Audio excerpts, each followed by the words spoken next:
This budget-friendly dollar store haul has everything you need to get started as a gardener. Take a look with me at these items that we've purchased. We have gloves here to keep your hands clean, flower seedlings. You could even start a little wildflower patch in an empty space in your backyard if you have the room. One of my favorite things is that seed packs for your vegetables are 4 for $1. A lot of these are heirloom varieties, which maintain a lot more nutritious qualities.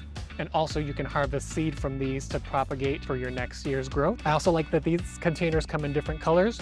I usually keep my flowers in the pink ones, and then I keep my vegetables in the green ones. Just helps keep things organized. I have plant tags here, so if you want to label anything. We got this little container. This makes a great little herb pot if you're in an apartment or a small space and you need the room here. You can put all kinds of greens, scallions, herbs in here. That's a good trick there. We also have several tools here. We have a little trowel and 2 different size pruners here. The smaller one is great for detail work and the larger one for bigger branches.